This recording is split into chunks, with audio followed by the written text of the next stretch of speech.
Bapak Ibu, saya buatan kerai kamar yang pun dahar menunjuk kawan pandikan yang ingin dihotel sama dan menggelar siang monggo ingkang sampun paripurna pun dahar kasuwun lenggah-lenggah ngajeng rumiyin Pak Fred, Pak Am, Pak Teja, kita penuhi dulu yang depan dan acara segera kita mulai biar nanti kita juga berakhirnya juga tidak terlalu sore. Mengingat sekarang sudah pukul 2:25 monggo depan dulu diisi dan bagi Bapak Ibu atau Ibu-ibu yang sudah selesai dahar monggo bisa memenuhi yang paling depan terlebih dahulu. Matur dulu.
Assalamualaikum warahmatullahi wabarakatuh. Yang terhormat Bapak Harimawan MSI selaku Kepala Sekolah SMK Muhammadiyah 1 Bantul. Yang kami hormati Bapak Ibu Guru SMK Muhammadiyah 1 Bantul.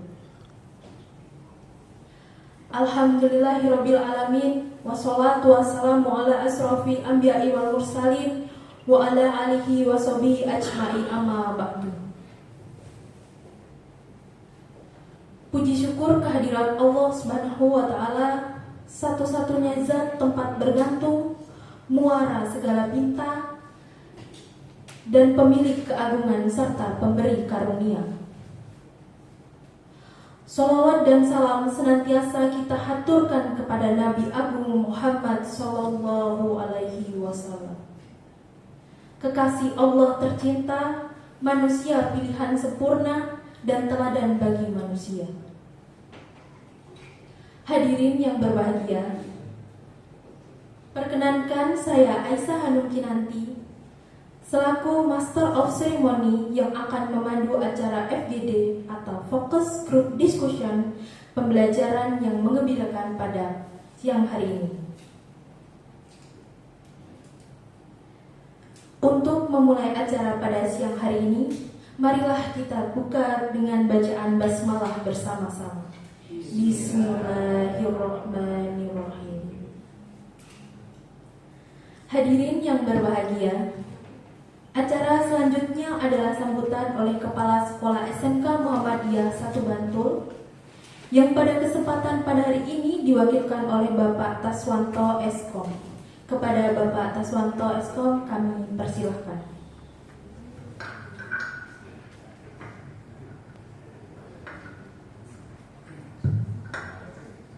Bismillahirrahmanirrahim. Assalamualaikum warahmatullahi wabarakatuh.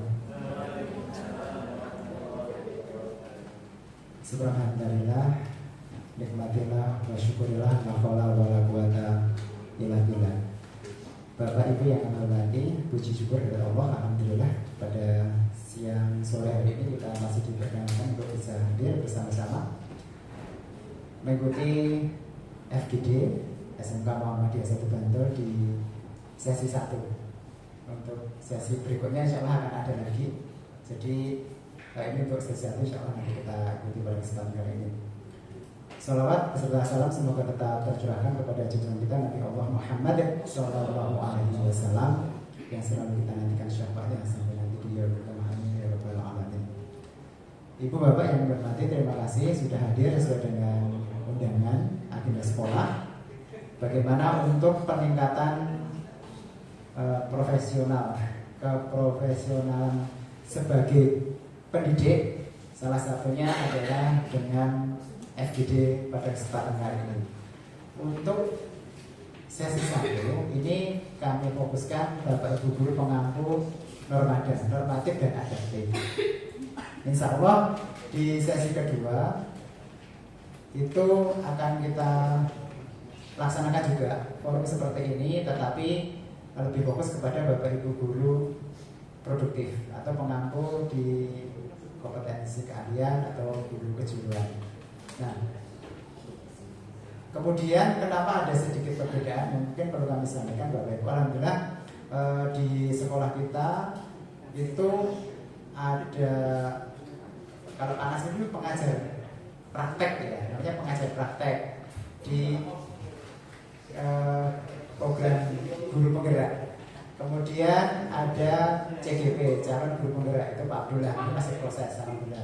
Nah, sebetulnya kita punya potensi ya, mungkin bisa kita diseminasikan, kita tularkan kepada Bapak Ibu semuanya.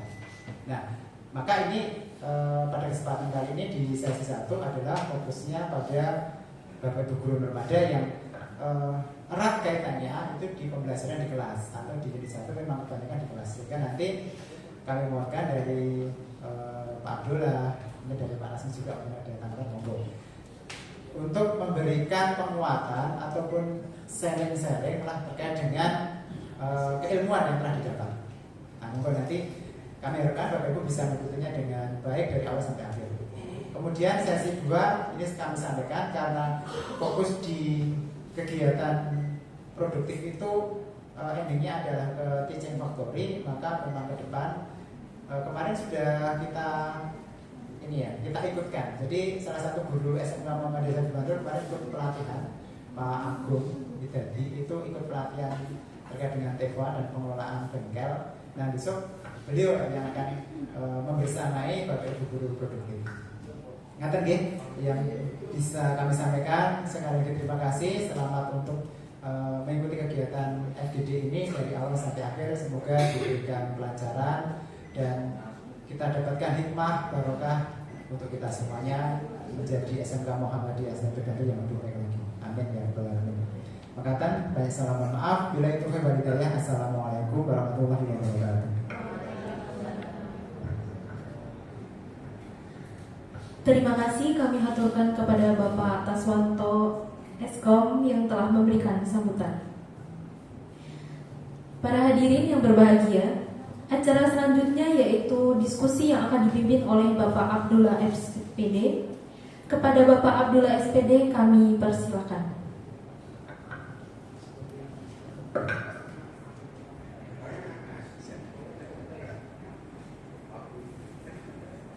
Sebelumnya, Assalamualaikum warahmatullahi wabarakatuh.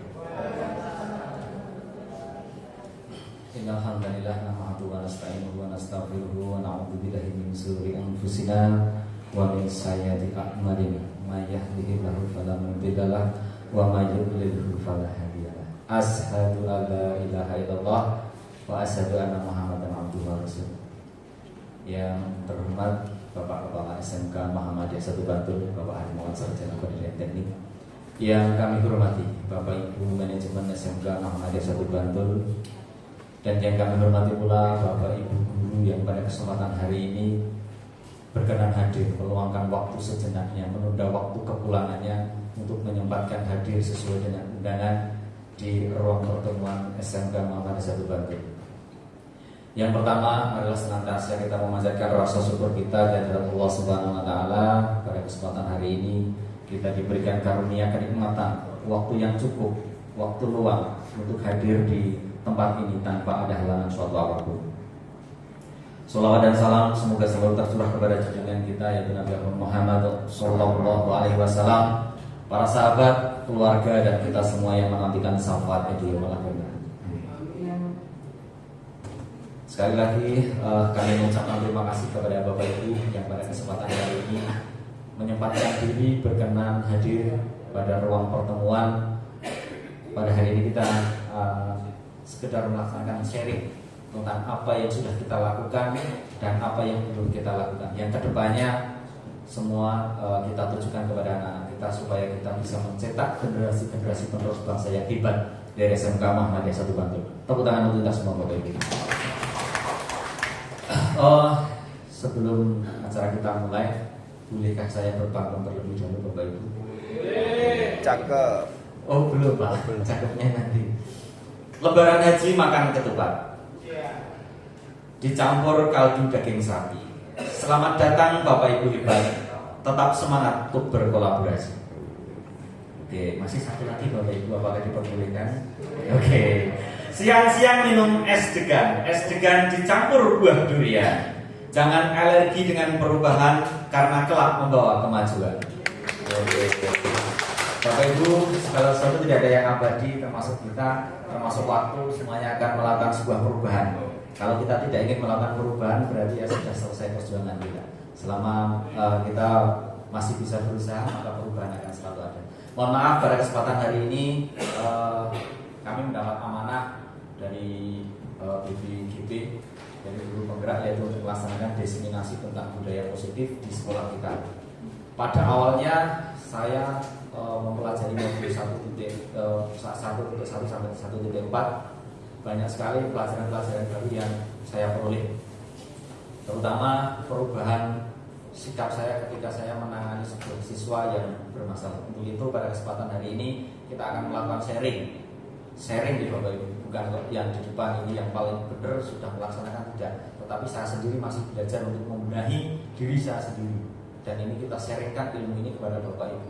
Siapa tahu nanti ilmu yang kami sampaikan ini dapat bermanfaat. Apabila nanti perlu ada sedikit modifikasi, kami persilahkan. Yang penting tujuannya adalah untuk peserta didik. Oke, terima kasih Bapak Ibu. Kita lanjut sesuai dengan judulnya. Yang pertama, mohon maaf, kita dari awal dulu, yaitu filosofi pendidikan Ki Hajar Dewantara. Saya mengikuti guru penggerak itu untuk mengucapkan kata-kata Ki Hajar Dewantara itu tidak bisa, Bapak Ibu. Yang keluar adalah Ki Haji Ahmad Dahlan. Terus seperti itu, saya take video 4 kali 5 kali itu yang keluar itu bukan Ki Hajar Dewantara tapi Ki Haji Ahmad Dahlan karena orang. Ya, oke, nanti kita singkat sebagai KHD aja biar nanti saya tidak belibet ngomongnya karena sulit sekali saya ngomong Ki Hajar Dewantara itu sulit, harus baca dulu. Oke, menurut KHD, mendidik dan mengajar adalah proses memanusiakan manusia. Sehingga kita harus memerdekakan manusia dan segala aspek kehidupan baik secara fisik, mental, jasmani maupun rohani. Pertanyaannya, sudahkah kita melaksanakan? Nah, kita jawab, insya Allah. Oh ya, siap.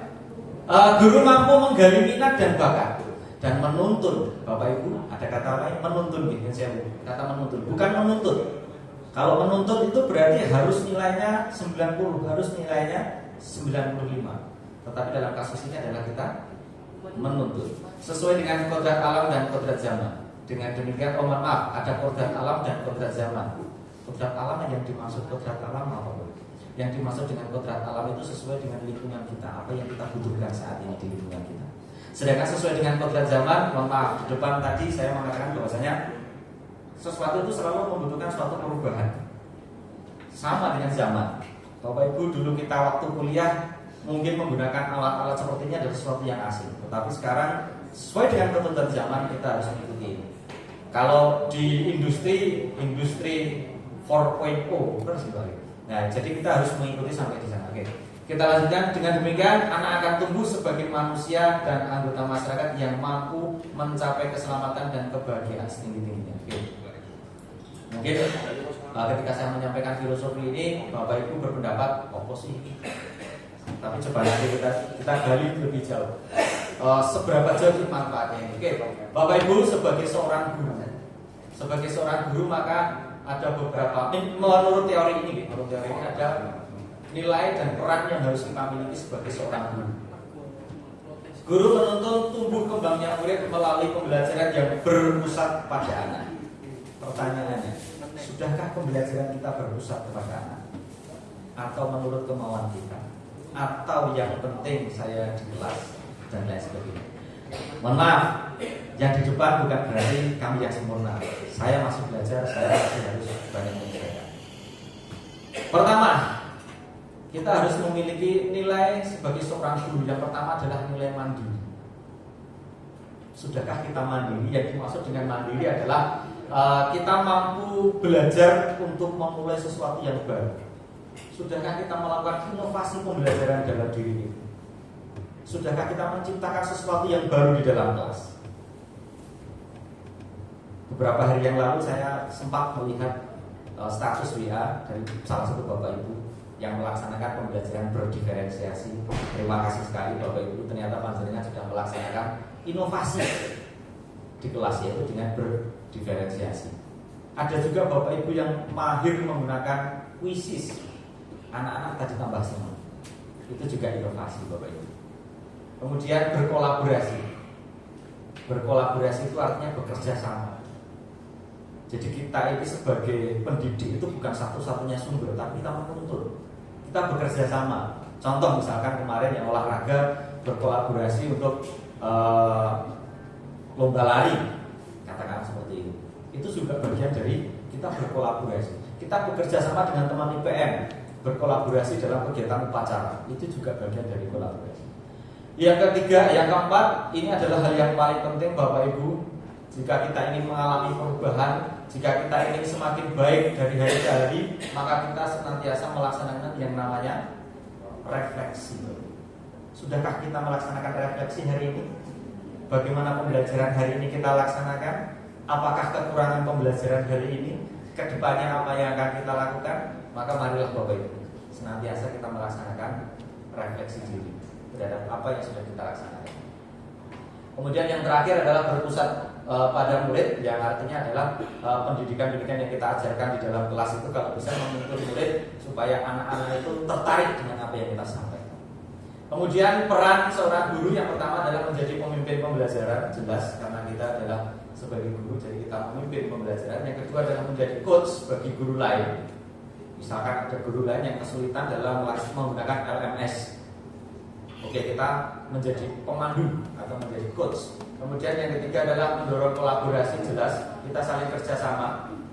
Misalkan sesama MGMB kita kerjasama. Misalkan kalau bahasa Indonesia ya nanti dengan Guru Sita, dengan Pak Said selalu berkolaborasi. Nah, materinya sampai mana Pak Said? Materinya sampai mana Bu Rosi? Besok ngasih apa? Oh, saya punya ide seperti ini. Gimana ditempatin jenengan? Saya kira Bapak Ibu kali ini sudah melaksanakan semua untuk berkolaborasi. Kemudian mewujudkan kepemimpinan murid, yaitu bagaimana kita melatih murid kita untuk menjadi seorang pemimpin di masa depan. Yang kelima adalah menggerakkan komunitas praktisi. Yang dimaksud komunitas praktisi adalah MGMB. Sudahkah kita melaksanakan MGMB di lingkup kecil kita? Kalau bahasa Indonesia belum. Olahraga sudah, alhamdulillah. Kemarin Istuba sudah. Oke, yang kami itu kemarin sudah belum? Sudah, istimewa. Bahasa Inggris sudah, bahasa Indonesia belum. Saya juga masih perlu belajar. Oke, Bapak Ibu, di depan ada beberapa lah ini yang paling menggelitik saya itu di sini Bapak Ibu. Miskonsepsi tentang teori kontrol. Pertama, ilusi guru untuk mengontrol murid. Kita sebenarnya bisa nggak sih mengontrol anak-anak kita Bapak Ibu? Bisa nggak? Nggak bisa. Nggak bisa. Mbak Arum coba berdiri. Oh ya, Mbak Arum coba berdiri. Mbak Arum. Oke, terima kasih. Silahkan duduk kembali Mbak Arum. Sebenarnya saya nggak bisa mengontrol beliau. Kenapa Mbak Arum bisa berdiri? Karena Mbak Arum ini mengizinkan untuk saya kontrol. Kalau Mbak Arum ini tidak mengizinkan untuk berdiri, aku mau Mbak. Ya udah, kita gagal. Apakah kita bisa mengontrol anak-anak kita? Jawabannya adalah tidak bisa. Kenapa anak-anak bisa kita kontrol? Karena mereka merespon apa yang kita suruh. Jadi kita nggak bisa mengontrol mereka. Yang ada adalah apa? Menuntut, membimbing mereka, mengarahkan mereka. Kalau mengontrol nggak bisa. Itu nih Bapak Ibu. Satu. Misalnya, saya mengontrol anak-anak, ada yang baik, ada yang tidak. Itu kan mengontrol diri saya. Ya, karena mereka mau jadikan kontrol. Tapi kalau mereka menolak, ya tidak bisa. Kalau selama ini boleh. Ya iya, boleh Pak. Tapi karena mereka mengizinkan. Coba kalau anak itu tidak mengizinkan Pak, ya tidak mau ya. Oke, satu. Yang kedua, ilusi bahwa kritik dan membuat rasa bersalah mampu menguatkan karakter. Mengkritik dan membuat rasa bersalah. Ketika anak itu mentalnya kita downkan, dengan anak itu merasa bersalah, maka yang terjadi dia akan menganggap bahwa dirinya itu adalah orang paling hina, sehingga dia tidak mampu untuk berkembang. Yang berikutnya adalah ilusi bahwa semua penguatan positif efektif dan bermanfaat. Yang dimaksud penguatan positif itu apa-apa dialog.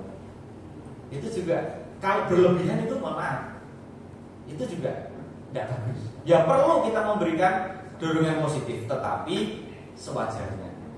Ingat prinsipnya bahwasanya nyamuk itu mati karena tepuk tangan. Ya Bapak Ibu. Kalau terlalu banyak memberikan pujian, apa yang terjadi? Ya, dia akan semakin tinggi. Ya, akhirnya dia tidak bisa membedakan. Kemudian ilusi bahwa orang dewasa berhak memaksa. Apa kita berhak memaksa? Menuntun Bapak Ibu, bukan memaksa, bukan mengontrol dan memaksa, tapi kita hanya sekedar menuntun, menemukan bakat mereka, menemukan apa yang ada pada diri mereka. Oke. Sama pancet awalnya sama. Ini orang gini, tidak bisa aja. Tetap gini. Tapi coba nanti kita ke belakang, kita apa ya namanya? Kita pelajari lagi aja. Apa ya? Oke. Bapak Ibu kita kasih semangat dulu, ini kayaknya masih perlu. Mohon maaf ketika saya bilang semangat siang, silahkan nanti dijawab siang, tetap semangat luar biasa. Ini seperti Pak Panto. Apakah bisa Bapak Ibu? Bisa. Oke bisa. Semangat siang,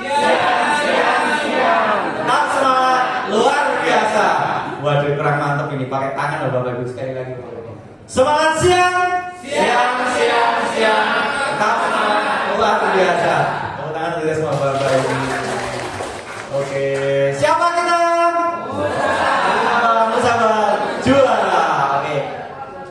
satu lagi. Biar tidak ngantuk Bapak Ibu, saya tahu di jam-jam terakhir kayak gini memang waktunya tubuh kita di sini tapi raga kita. SMK Musabar. Berapa ya? Siap kerja berprestasi. Sekali lagi tepuk tangan untuk kita semua. Istimewa Bapak Ibu. Maaf sebelum kami lanjutkan, seharusnya tadi di awal kita melaksanakan kotak belajar, tapi ya mohon maaf nanti ketika ada dulu ya ada nyasar nanti kita berhenti sejenak untuk mendengarkan ada asar, kemudian kita melaksanakan sholat asarnya setelah selesai saja. Jadi mohon maaf, pokoknya mohon maaf sekali ini mengganggu waktunya Bapak Ibu. Ya, kita lanjutkan Bapak Ibu. Ini adalah inti yang akan kita sampaikan. Jadi di awal tadi hanya sebagai pengantar aja. Dan pikirannya kok iso. Nah, ini adalah konsep inti budaya positif. Yang pertama adalah perubahan paradigma pembelajaran, disiplin positif, nilai kebajikan, kebutuhan dasar manusia, motivasi perilaku manusia, posisi kontrol guru, keyakinan kelas, dan segitiga restitusi. Dari kedelapan materi ini yang membuat saya tergeleng-geleng dan tidak bisa menerima pada saat itu adalah materi nomor 6 dan materi nomor 8. Apa itu? Nanti kita akan pelajari. Gitu. Saya kalau bilang gitu Pak Nasmi mesti tersenyum gitu. Karena Pak Nasmi ini sebenarnya pakarnya Bapak Ibu ya. Mohon maaf Pak Nasmi, nanti saya diluruskan apabila masih mau bengkok. Pertama, perubahan paradigma pembelajaran. Oke, pembelajaran dengan paradigma baru merupakan pembelajaran yang dirancang berdasarkan prinsip pembelajaran berdiferensiasi. Saya rasa Bapak Ibu sudah melaksanakan semua, gitu. Walaupun itu sebenarnya mungkin kita tidak tahu bahwasanya itu adalah berdiferensiasi. Sehingga murid belajar sesuatu kebutuhan berdasarkan tahap perkembangan teori psikologi untuk mewujudkan profil pelajar Pancasila.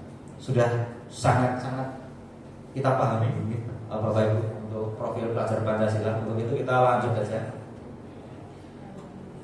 Disiplin positif. Di tempat kita sudah sering kita dengar yang namanya budaya industri. Oke, kita sudah melaksanakan, siap, bagus.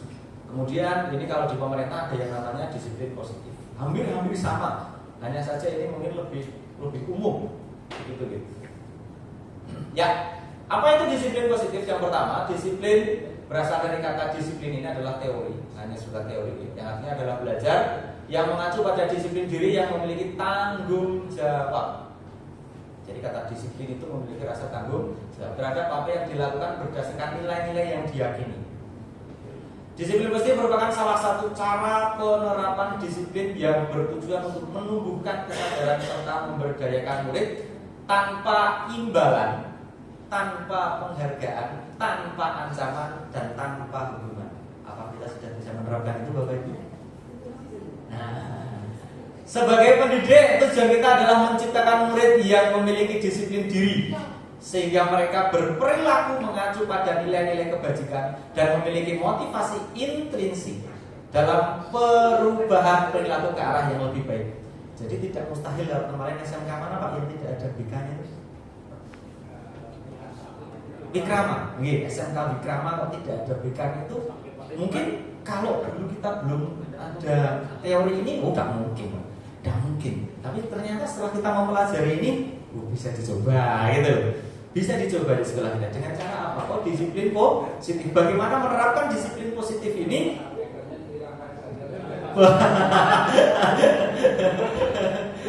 BK kan bisa bimbingan kerja Pak, tidak harus bimbingan konsep ya.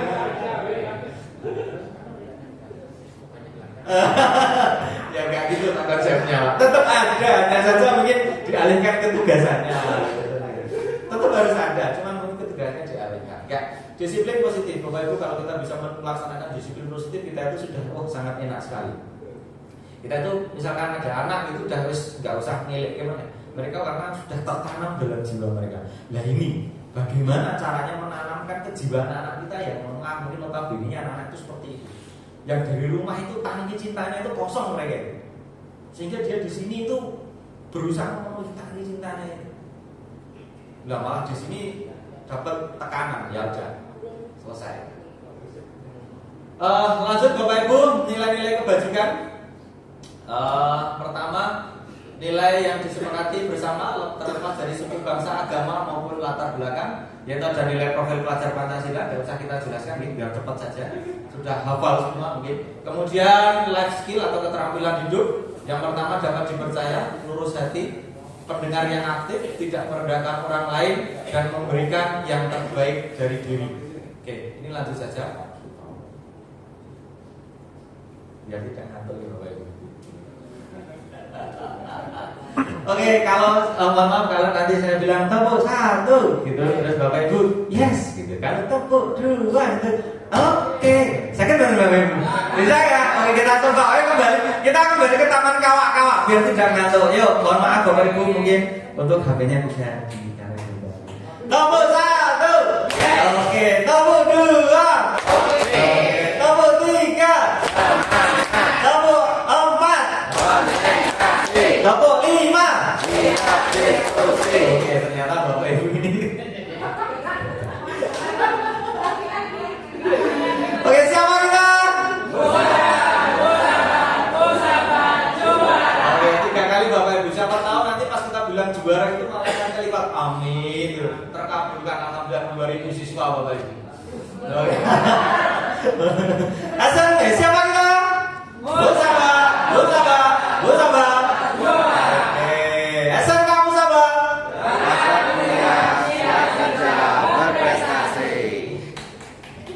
Tepuk tangan Bapak Ibu. Oke, motivasi perilaku manusia. Mohon maaf, saya tuh pernah gagal memahami tentang motivasi perilaku manusia. Ternyata apa yang saya terapkan selama ini di kelas saya kepada anak-anak maupun di rumah itu ternyata ada kekeliruan di sini Bapak Ibu. Nah, untuk itu mari kita belajar bersama-sama. Mohon maaf, belajar bersama-sama gitu. Karena saya yang di depan juga masih belajar.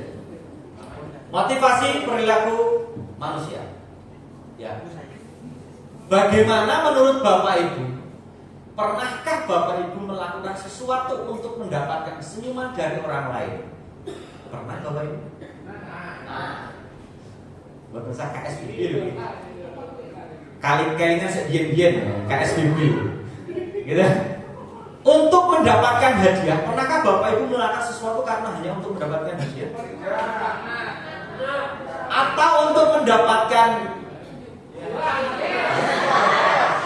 Apakah kira-kira alasan yang apakah kira-kira alasan orang melakukan sesuatu? Duit. Iya. Betul. Oke, Bapak Ibu. Ya. Berikutnya motivasi. Oke, motivasi ini kita bagi menjadi 2. Ada motivasi eksternal, ada motivasi internal. Yang pertama adalah motivasi eksternal untuk menghindari ketidaknyamanan dan hukuman. Contoh, misalkan Randy itu ketika Randy itu ketika ketemu Pak Wiji, umpamanya Indonesia Pak Wiji, itu bajunya langsung di. Nah, berarti dia melakukan sesuatu karena menghindari hukuman. Harganya lebih mungkin dikon susah umpamanya gitu. Terus motivasi eksternal yang kedua untuk mendapatkan imbalan penghargaan dari orang lain. Wah, aku tak nanggu parfum nih, kok Mbak Arun tersenyum ya. Umpamanya. Nah, aku tak berangkat pagi. Nanti kalau berangkat pagi saya nanti bisa ketemu sama Mbak Aisyah. Sama salaman ya sama Mbak Aisyah. Padahal Mbak Aisyah banyak sih. Umpamanya. Jadi itu adalah motivasi eksternal. Didorong karena dia ini mendapatkan sesuatu. Tetapi di situ ada kelemahannya Bapak Ibu. Apa kelemahannya? Di slide berikutnya. Motivasi internal. Nah ini yang paling baik itu adalah motivasi internal untuk menjadi orang yang mereka inginkan dan menghargai diri sendiri dengan nilai-nilai yang mereka percaya. Oke, lanjut. Nah ini untuk menghindari hukuman. Ini adalah tingkat terendah dari motivasi perilaku manusia. Mohon maaf. Menurut teori ini adalah tingkat terendah dari motivasi manusia. Kenapa? Karena biasanya orang yang memotivasi perilakunya untuk menghindari hukuman atau ketidaknyamanan akan bertanya, apa yang akan terjadi apabila saya tidak melakukannya? Sebenarnya mereka sedang menghindari permasalahan yang mungkin muncul dan berpengaruh pada mereka secara fisik, psikologis, maupun tidak terpenuhinya kebutuhan mereka. Bila mereka tidak melakukan tindakan tersebut, motivasi ini bersifat eksternal. Sudah saya sampaikan di awal tadi, bahwasanya adalah motivasi paling buruk karena hanya untuk menghindari sesuatu. Berarti kalau tidak ketemu dengan kita, berarti apa yang terjadi pada anak?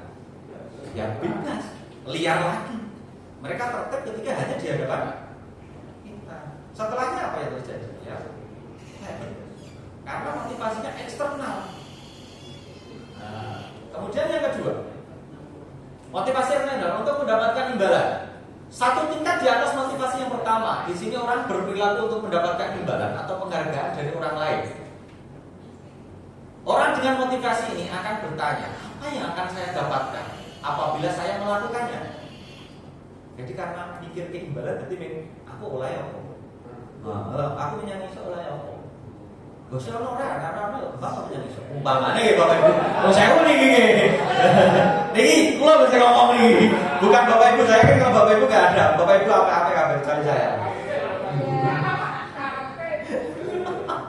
Mereka melakukan sebuah tindakan untuk mendapatkan pujian dari orang lain yang menurut mereka paling penting dan mereka letakkan dalam dunia berkualitas mereka. Itu pujian. Pun muncul aja. Contoh, mohon maaf, merasa dilanjut. Mereka juga melakukan sesuatu untuk mendapatkan hadiah, pengakuan atau imbalan. Motivasi ini juga bersifat eksternal. Mohon maaf, ini juga motivasi kurang baik. Karena apa? Butuh pengakuan. Berarti nek bosnya belum nonton kita, saya nek dhewe. Bangane. Guru tidak ada berarti anak-anak sampai nek dhewe. Jadi ini adalah motivasi eksternal. Yang paling baik adalah motivasi dari diri kita, yaitu motivasi internal. Nah, orang dengan motivasi ini akan bertanya, akan menjadi orang yang seperti apabila akan menjadi orang yang seperti apabila saya melakukannya. Mereka melakukan sesuatu karena nilai-nilai yang mereka yakini dan hargai. Dan mereka melakukannya karena mereka ingin menjadi orang yang melakukan nilai-nilai yang mereka yakini tersebut. Contoh, wah saya harus berangkat pagi karena tanggung jawab saya. Saya ingin ketemu dengan anak-anak. Atau mungkin anak-anakku, saya ingin berangkat pagi karena saya ingin belajar. Saya ingin merubah paradigma saya. Aku kudu tertib. Ya, ini adalah motivasi internal. Betul ya? Ini adalah motivasi yang akan membuat seseorang memiliki disiplin positif. Karena motivasi perilakunya bersifat internal, bukan eksternal. Nah, ini yang akan kita terapkan. Bagaimana caranya ini? Masih bahasa PR Bapak Ibu. Ya. Yang berikutnya ada sebuah kasus. Mohon maaf, ini ada contoh kasus. Untuk yang berikutnya Mbak Arum, mohon maaf bisa dibacakan. Monggo Mbak Arum. Iva kurang menguasai pelajaran matematika, sehingga pada saat pelajaran tersebut berlangsung, dia lebih banyak berdiam diri atau menggambar di buku pelajarannya. Pada saat guru matematikanya, Pak Seno, menanyakan pertanyaan Iva menjadi gugup dan tak sengaja menjatuhkan tasnya dari kursi, serta tiba-tiba menjadi gagap pada saat berupaya menjawab. Seluruh kelas pun tertawa melihat perilaku Iva yang bicara tergagap dan terkejut tersebut. Pak Seno pada saat itu membiarkan teman-teman Iva menertawakan Iva yang tergagap dan malu luar biasa, dan malahan minta Iva untuk maju ke depan dan berdiri di depan kelas sambil menunjuk hidungnya karena tidak bisa menjawab pertanyaan Pak Seno. Kelas makin gaduh dan anak-anak pun tertawa melihat Iva di depan kelas memegang ujung hidungnya. Apakah Anda setuju dengan tindakan Pak Seno terhadap Iva? Mengapa? Menurut Anda, tindakan Pak Seno terhadap Iva adalah sebuah hukuman atau konsekuensi? Mengapa? Oke, terima kasih Mbak Arum yang sudah membacakan. Bapak Ibu, mari kita sedikit merefleksi tentang apa yang pernah kita lakukan di dalam kelas. Seperti contoh kasusnya Iva dan Pak Seno. Oke, menurut Bapak Ibu, apakah Bapak Ibu setuju dengan tindakan Pak Seno terhadap Iva? Kenapa Bapak Ibu? Kenapa Bu? Enggak apa-apa, kita sharing saja Bapak Ibu. Oke, kalau menurut saya tidak setuju karena perlakuan Pak Seno terhadap IVA bisa membuat IVA lebih malu lagi dan mungkin bisa jadi dia merasa minder ketika berada di dalam kelas. Gitu. Ya. Ada pendapat lain Bapak Ibu? Oke, yang pada intinya mungkin kita tidak setuju ya. Tidak setuju ya dengan perlakuan Pak Seno terhadap Bapak, yaitu akan membuat malu, minder. Dan akhirnya apa yang terjadi kira-kira? Ya kalau IVA ini cewek, kalau IVA ini cowok.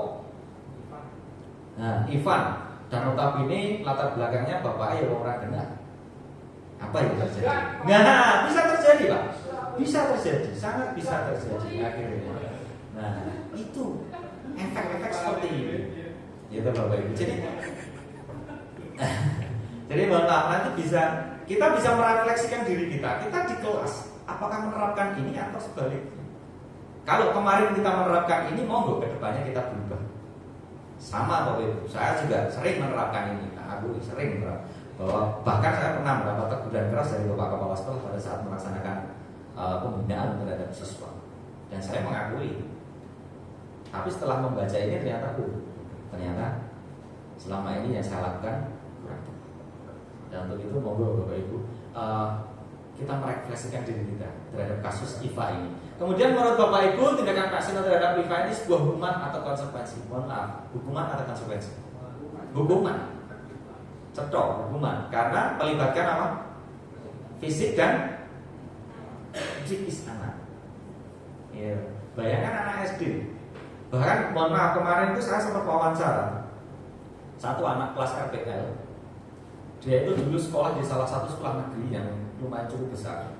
Saya tanya, "Le, kenapa kamu kemarin gagal di SMK sana?" Jawabannya, "Saya itu di kelas sudah mengerjakan tugas, saya duduk di belakang, tapi saya tendang Pak. Lagi sambil ditendang, des, wih, oleh." Akhirnya apa? Anak mentalnya tuh des. 2 bulan nggak berangkat sekolah. Sekali berangkat sekolah sama guru lain langsung dijudge jelek. "Kamu itu 2 bulan nggak berangkat sekolah, mau jadi apa? Nilai kamu kosong. Apa yang kamu lakukan?" Tambah down lagi. Akhirnya apa yang terjadi? Dia mengundurkan diri. Dan sekarang dia mengulang di tempat kita. Tapi alhamdulillah anak ini kemarin juga bisa kita ajak komunikasi Pak. Ya kita pelan-pelan. Maka dari itu nanti marilah kita belajar bareng-bareng Bapak Ibu untuk menangani anak-anak kita yang istimewa ini. Bahwasanya tidak ada anak yang nakal itu kalau kamusnya Pak Nasmi itu tidak ada. Anak itu istimewa semua, memiliki karakteristik masing-masing. Kalau mungkin di TikTok, di IG itu mengatakan bahwasanya kalau melihat ikan itu adalah binatang bodoh karena tidak bisa memanjat. Terus sebenarnya yang salah yang memberikan penilaian atau siapa itu? Karena ikan itu memang tidak bisa memanjat. Kalau kita ukuran nilai kita adalah bisa memanjat. Tapi kalau berenang lebih jago. Maka dari itu itulah yang terjadi sebenarnya pada anak-anak kita. Mungkin di satu sisi mereka benar-benar nol, tapi di sisi lain kita belum tahu. Maka tugas kita sebagai guru adalah menggali potensi mereka. Sulit Bapak Ibu, tapi insya Allah kalau itu bisa dilaksanakan akan menjadi kenangan bagi anak-anak kita. Oke, kita lanjutkan. Wah, cerita masalah kenangan nih, Mas, saya keinget itu. Dulu itu pada saat Pak Nasmi masih menjadi BK dan sering sekarang juga masih ada anak itu yang mengatakan gini Bapak Ibu, disuruh sholat itu masih nunggu di depan pintu. "Hei, sholat nih, kirim Pak, gantinya kok ngantosi dia Pak Nasmi riyen." Itu yang dikenang anak itu seperti itu. Karena apa? Oh, ternyata apa tuh sebabnya? Nah, nanti di materi berikutnya akan ada alasannya. Kenapa kok kudu ngundang Pak Nasmi sing marani? Nanti ada alasannya. Itu gimana sih? Nanti ada alasannya. Ayo kita belajar lagi Bapak Ibu. Ya, ini tadi ada pertanyaan yang dilakukan Pak Seno tadi, hukuman, konsekuensi ataupun restitusi. Ya, kata-kata restitusi ini jurus terakhir Pak Nasmi. Kenapa Bapak Ibu selalu pro dan kontra ketika melihat Pak Nasmi mendidik satu anak? Restitusi ini adalah jurusnya Pak Nasmi. Oke, kita kasih paham Bapak Ibu. Nanti kalau ini kurang tepat untuk kita gunakan, ya kita modifikasi bagaimana baiknya. Yang pertama, hukuman ini sifatnya adalah tidak terencana ataupun tiba-tiba, langsung dedes. Nah, kemudian yang kedua, murid tidak tahu apa yang akan terjadi atau tidak dilibatkan. Yang keempat, bersifat satu arah. Jadi anak tidak diberikan kesempatan untuk membela diri, untuk ngomong alasannya apa. Wah sebagainya, woi salah. Usaha 10 kali wis titik. Padahal saya usaha 10 kali. Saya Pak, saya melakukan itu Pak. Saya Pak yang melakukan itu. Saya sering Pak melakukan itu. Nah, iya. Gitu ya. Oke, kemudian nah, tapi Bapak Ibu, hukuman itu hanya bersifat sementara. Sementara bagaimana? Mereka takut karena ngerti ngaduloh. Nek ngaduloh ora ono. Ayo wes. Bar ya bar. Suruh nggak pakai topi, jangan pas ngerti tok, ngerti Pak Wijiono topinya disah. Wes mungkur topinya digum. Itu sifatnya hukuman, tidak selamanya, hanya bersifat sementara.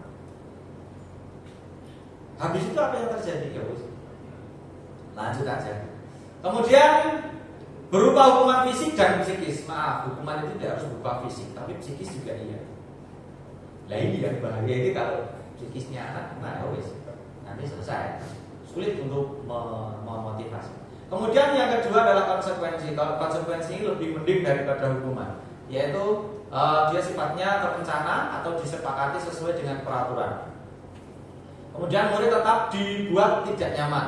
Kemudian sikap guru selalu memonitor murid. Ini sudah agak lumayan daripada hukuman, yaitu konsekuensi. Jadi kalau konsekuensi itu kita tantang, karpe piye, tapi ya piye, lihat opo. Itu konsekuensi. Nah, tetapi tingkatan yang paling bagus adalah restitusi, yaitu proses menciptakan kondisi bagi murid untuk memperbaiki kesalahan. Jadi bukan hanya kita memberikan hukuman, tidak hanya piye kalau piye, tetapi kita mendidik mereka untuk tanggung jawabnya apa, ke depan apa yang harus dilakukan, perubahan apa yang bisa kita lakukan. Kemudian proses kolaborasi yang mengajarkan untuk mencari solusi sendiri. Oke, untuk restitusi jelasnya nanti di slide berikutnya. Aduh, Bapak Ibu ngantuk lagi Bapak Ibu ini. Masih siap Bapak Ibu? Oh, siap? Siap.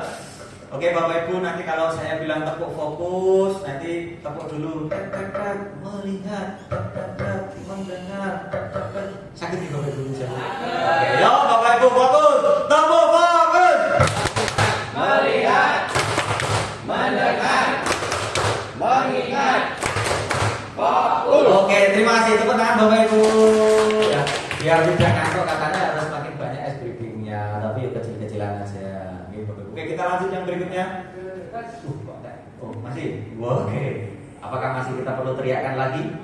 Oke, siapa kita?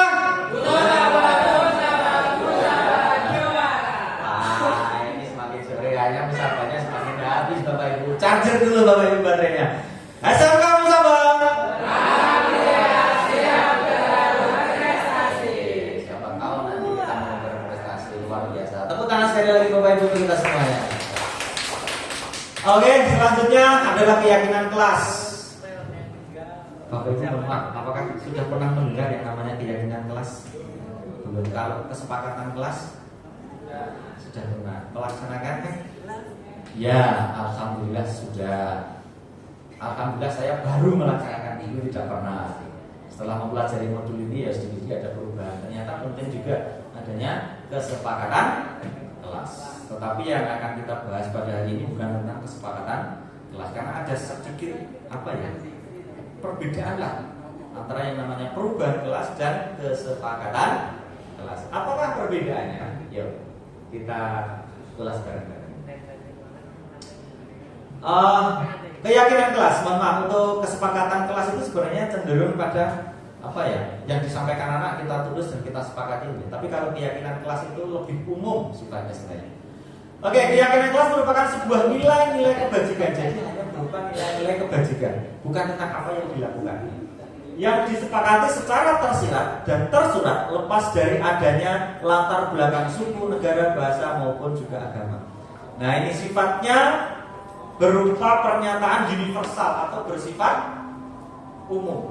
Mohon maaf karena ada, kita dengarkan dulu gitu, dan nanti kita lanjutkan lagi ya. Mohon maaf bisa disambil menunjuk Yumi.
Mohon maaf Bapak Ibu, mari kita lanjutkan biar nanti kita juga lekas pulang ke Ibu Pertiwi masing-masing.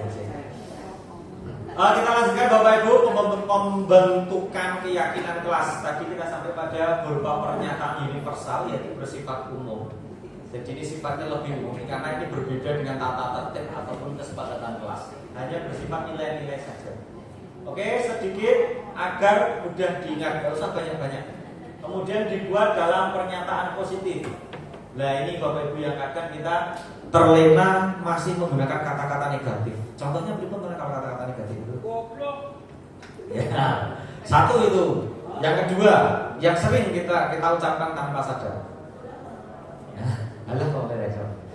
Kalau peraturan kelas itu kan kadang-kadang kita pakai kata-kata jangan tidur, jangan mencontek, jangan membuang sampah, Tidak akan mengulangi. nah, tidak akan mengulangi lah. Itu yang dimaksud dengan kata-kata negatif. Ini Bapak Ibu, itu kata-kata negatif. Nanti kalau jangan membuang, jangan mencontek, yang akan diingat adalah kata mencontek. Nah, berarti sudah serahkan ya, karena anak-anak kita tuh sifatnya pemberontak. Kalau kita pakai kata-kata jangan gitu, koyo-koyonya itu adalah takut, gitu Bapak Ibu. Jadi kayak perintah, maka hilangkan kata-kata negatif, kita ubah. Buanglah sampah pada tempatnya. Jika tidur, alangkah baiknya cuci muka terlebih dahulu. Di rumah gak ada yang gerakan bagaimana anak kita. Akhirnya aja. Ya seperti itu. Misalkan sudah jadi jangan terlambat masuk kelas. Nah, masuk kelas lebih awal. Jadi kita menggunakan kalimat-kalimat positif biar yang diingat anak-anak itu adalah positif. Mohon kalau di saya pernah mendengar ibu guru TK itu kalau memberikan perintah pada anak-anak itu kata jangan itu adalah kata-kata panah. Kalau anak-anak TK saya yang kecil-kecil lembut. Jadi mereka menyuruhnya dengan kalimat positif supaya apa? Mudah diingat. Ini. Karena tidak ada kamus kata jangan dalam pemikiran anak-anak. Seharusnya seperti itu. Nah monggo anak-anak kita yang sudah terlanjur dewasa ini, walaupun sudah terlanjur dewasa, kita upayakan kalau bisa tidak usah pakai kata-kata jangan. Kita arahkan dengan kalimat yang lain. Walaupun kalimatnya agak panjang, tapi memang sulit, tapi perlu pembiasaan Bapak Ibu. Kemudian sesuai dengan kondisi kelas dan sekolah sehingga mudah diterapkan. Nah ini kita juga harus melihat kondisi kelas. Kesepakatan kelas anak-anak RPL yang notabene perempuan akan berbeda dengan anak-anak TP, TBSM ataupun TKM. Itu yang perlu kita garis bawahi. Jadi kesepakatan kelas tergantung dengan kondisi kelas ataupun sekolah. Kemudian keyakinan kelas ini semua warga kelas dilibatkan saat membuat keyakinan kelas. Jadi bukan hanya satu arah, Bapak. Kita tarik pada anak-anak kita. Ayo nak, kesepakatan kelasnya apa? Oke, kedisiplinan. Bagaimana contoh disiplinan? Kamu menghargai diri dengan cara apa? Menghargai waktu. Caranya gimana? Datang lebih awal. Keluar jika sudah waktunya istirahat. Ketika izin keluar ke kamar mandi maka meminta izin dan lain sebagainya. Itu adalah nilai-nilai yang harus kita ajarkan kepada anak kita. Nilai religius. Apa yang ada di nilai religius? Pagi kita membiasakan dengan tadarus bersama. Kita sepakati tadarus bersama pakai Al-Quran atau pakai HP. Kalau anak bilangnya HP ya kita harus ekstra untuk mendampingi mereka. Kalau pakai Al-Quran ya kita fasilitasi. Kalau waktunya sholat, bagaimana? Oke, kalau waktunya sholat kita semua keluar Pak untuk sholat. Oke, kita fasilitasi. Jadi biar anak-anak yang memberikan kesepakatan. Oke, lanjut Bapak Ibu. Nah ini kebutuhan dasar manusia. Nah ini yang tadi di awal sangat kami menyampaikan bahwasanya aku harus sholat Pak Kasmi ini. Nah ini adalah kebutuhan dasar manusia. Itu karena apa? Nanti ada ceritanya di sini. Oke, apa itu kebutuhan dasar manusia? Kebutuhan dasar manusia adalah segala sesuatu yang kita lakukan untuk mendapatkan apa yang kita inginkan. Seluruh tindakan yang kita lakukan memiliki tujuan tertentu. Dan semua usaha terbaik yang kita lakukan adalah dalam rangka agar kebutuhan dasar kita terpenuhi dengan baik. Nah, dalam teori ini ada 5 kebutuhan dasar manusia. Yang pertama adalah kebutuhan bertahan hidup, kebutuhan kasih sayang dan rasa diterima, kebutuhan penguasaan, kebutuhan kebebasan, dan kesenangan. Kita lanjutin Bapak Ibu. Oke, sebelum kita lanjut ada kasus lagi. Mohon maaf Mbak Arun, Febri bisa dibacakan lagi. Mohon. Dinda, seorang anak kelas 3 SD, begitu tiba di rumah sepulang dari sekolah, menangis dan mengadu pada ibunya bahwa dia benci pada Ibu Rani, gurunya. Menurut Anda, kebutuhan apa yang berusaha dipenuhi oleh Dinda jika jawabannya seperti ini? Ibu guru tidak menyapaku hari ini, padahal aku pakai jepit rambut baru. A. Kebebasan, B. Kesenangan, C. Penguasaan, D. Cinta dan kasih sayang. Ya, siap. Terima kasih Bapak Ibu. Ternyata Bapak Ibu hebat semua. Tepuk tangan untuk semua Bapak Ibu. Ya, Bapak Ibu, anak-anak kita itu dari karakter yang sangat banyak. Ada yang anak-anak itu datang ke sekolah kita itu dengan tangki cinta yang sudah penuh Bapak Ibu. Itu enak sekali kita mengkondisikan anak-anak seperti itu. Tapi kalau dari rumah itu tangki cintanya sudah kosong, mereka akan berusaha mencari di sini Bapak Ibu. Salah satunya ya dengan ini tadi, anak SD kelas 3 caper Bapak Ibu. Karena apa? Dia kurang kasih sayang. Dia ingin berusaha terpenuhi ketika di sini Bapak Ibu. Itulah yang terjadi kepada Pak Nasmi dan anak-anaknya yang di sana itu. Ayo Pak sholat, gak usah Pak. Lah ngenteni Pak Nasmi. Lah apa dia Pak Nasmi sih? Kenapa? Karena dia butuh perhatian dari Pak Nasmi. Kenapa bisa seperti itu? Satu, mungkin di rumah dia tidak mendapatkan kasih sayang, tidak mendapatkan perhatian. Inilah yang harus kita lakukan. Kita mendalami karakter mereka. Apa kebutuhannya mereka ini? Kita kasih Bapak Ibu. Ibaratnya kita itu sumur kasih sayang yang tidak akan pernah ada habisnya. Walaupun janjinya nenek omah yang ngereak dapat biaya, tapi di sini enggak Bapak Ibu. Ketika kita sudah mengenakan seragam seperti ini, jering gitu, kita malah menjadi malaikat yang tak bersayap Bapak Ibu. Wah, ya, tapi kalau seragam kita sudah kita lepas, baik, di rumah itu jadi pelampiasan semuanya. Ya tidak Bapak Ibu, saya harap tidak di manapun tempatnya kita terapkan ini, terutama di keluarga kita. Jangan sampai keluarga kita tangkinya juga kosong Bapak Ibu. kita penuhi tangki cinta keluarga kita sebelum kita berangkat kerja. Kalau kita tidak bisa menerapkan ini di sekolah, setidaknya di lingkungan kita sendiri. Ya kan nonton tuh Bapak Ibu. Mohon maaf, saya masih belajar sekali lagi. Saya bukan mau sing sampurno, sing paling iso tidak. Saya masih belajar. Oke, sampurno keren. Nek ditekoni tangki cintamu penuh kok, mboten kosong plong kok sami. Nggih. Kita wangun nek diseragam enten omah itu wis pokoke wis panas. Mbuh. Oke, kasus yang kedua Mbak Febi mohon dibacakan lagi. Bimo, seorang anak TKB, selalu berlari keluar kelas menuju jalan raya di depan sekolahnya yang ramai dengan kendaraan. Tingkahnya membuat guru, Bu Ani, bingung dan seringkali lari mengejarnya. Ada beberapa kemungkinan jawaban yang diberikan Bimo. Identifikasi kebutuhan yang ingin dipenuhi oleh Bimo. Aku senang main kejar-kejaran dengan ibu guru, seru. A. Kebebasan. B. Penguasaan. C. Cinta dan kasih sayang. D. Kesenangan. Apa Bapak Ibu? Oke. Jawabannya adalah yang kesenangan. Karena dia di rumah nggak pernah main-main kejar-kejaran. Agar pelayan kalau baru rasa pelayan, udah tiba.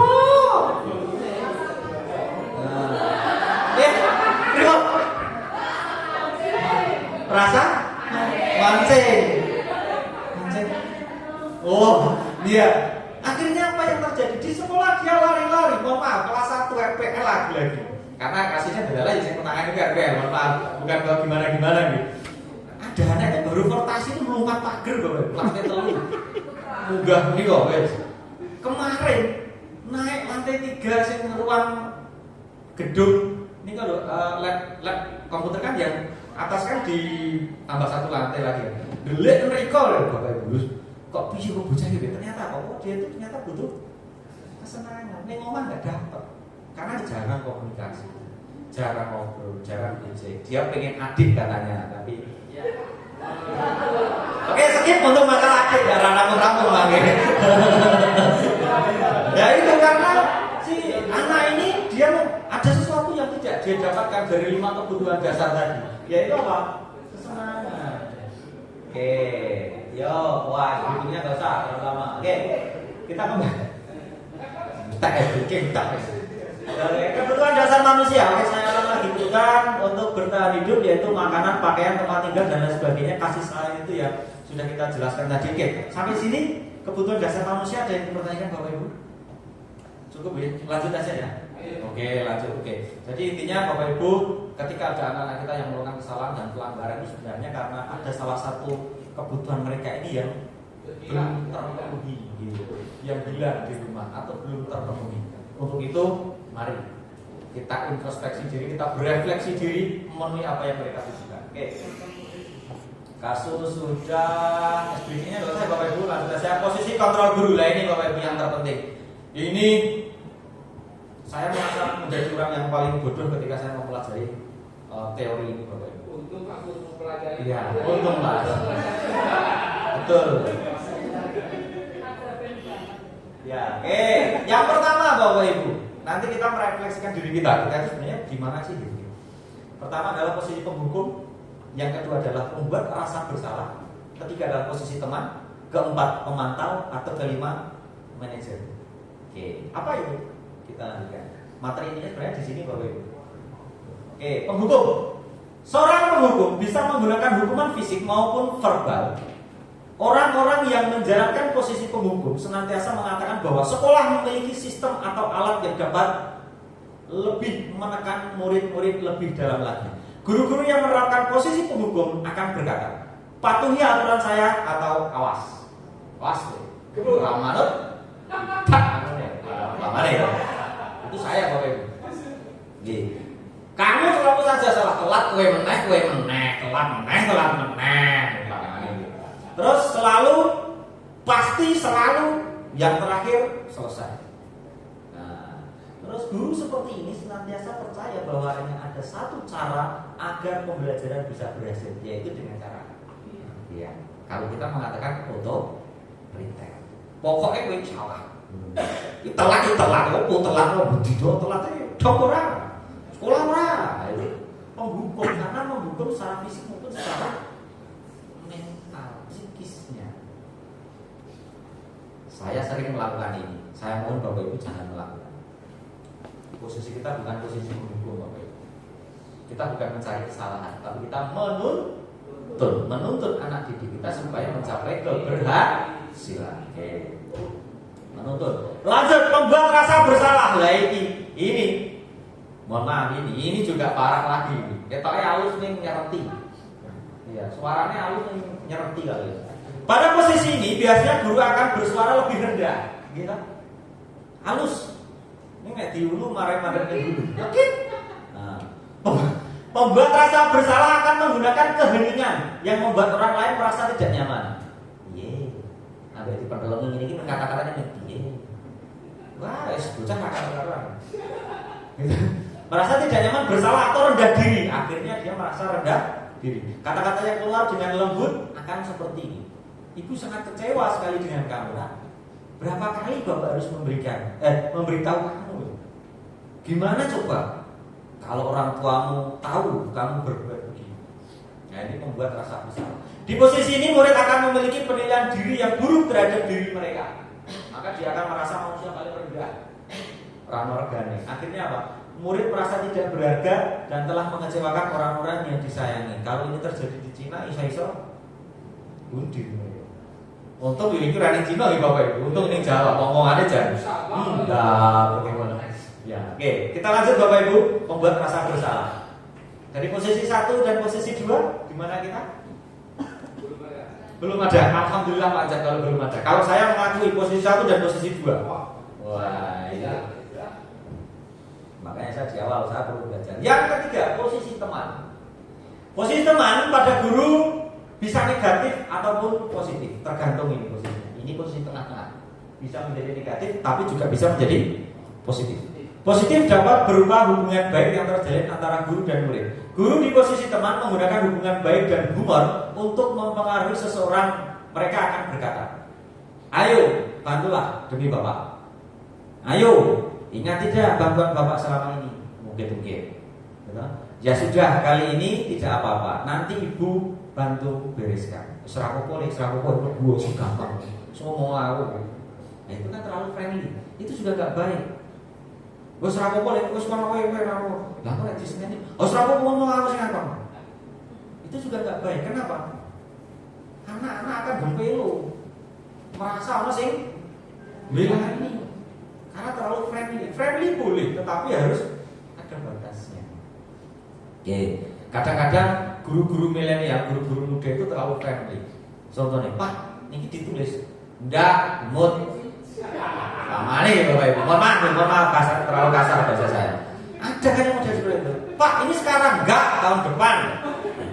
Terlalu friendly Bapak Ibu. Kadang anak ngobrol dengan gurunya kowe. Nah, ngoco, bener Bu, enggak ngoco. Bener Bu, saya itu terlalu kadang kayak gitu. Jangan kayak gitu. Saya udah bilang tadi, saya di sini masih belajar Bapak Ibu, bukan yang paling sempurna sekali lagi. Kita biasakan kepada anak kita, jangan terlalu friendly. Friendly boleh, tapi kalau nggak ada batasnya, akhirnya yang merusak. Gitu. Harus ada sekatnya, karena sekat itu penting. Oke, hal negatif dari posisi teman adalah bila suatu saat guru tersebut tidak membantu, maka murid akan kecewa dan berkata, saya pikir Bapak teman saya. Murid merasa kecewa dan tidak mau lagi berusaha. Hal lain yang mungkin diambil adalah murid yang akan bertindak untuk guru tertentu dan tidak untuk guru lain. Murid akan tergantung pada guru tersebut. Jadi menggantungkan kepada satu guru karena sudah merasa friendly. Aku sekolah friend harus Pak santai. Ya Pak, hormat Pak. Aneh. Terlalu friendly. Nah ini ratu apik Bapak Ibu. Ini sudah bagus, sudah menerapkan posisi pemantau istimewa sebenarnya. Tapi saya yakin Bapak Ibu sebenarnya sudah menerapkan di posisi, cuma mungkin belum paham ini apa toh. Yang keempat adalah posisi pemantau. Memantau berarti mengawasi. Pada saat kita mengawasi, kita bertanggung jawab atas perilaku orang-orang yang kita awasi. Posisi pemantau berdasarkan pada peraturan dan konsekuensi. Dengan menggunakan sanksi ataupun konsekuensi, kita dapat memisahkan hubungan pribadi kita dengan murid, biar tidak terlalu friendly tadi Bapak Ibu. Sebagai seorang yang menjalankan posisi pemantau, pertanyaan yang diajukan adalah peraturannya apa ya? Apa yang telah kita lakukan? Apa yang telah kamu lakukan? Sanksi atau konsekuensi apa yang kamu peroleh jika seperti ini? Nah, ini adalah di posisi pemantau. Seorang pemantau sangat mengandalkan penghitungan, catatan, dan yang dapat digunakan sebagai bukti atas perilaku seseorang. Posisi pemantau sendiri berawal dari teori stimulus respon yang menunjukkan tanggung jawab guru dalam mengontrol murid. Oke, tidak bisa mengontrol, tapi mengarahkan. Dan ini adalah posisi paling baik kita, yaitu sebagai apa? Manajer. Guru berbuat sesuatu bersama dengan murid. Ingat, tadi nilai-nilai guru adalah apa? Kalau membuat sesuatu bersama murid itu apa? Berkolaborasi, bareng.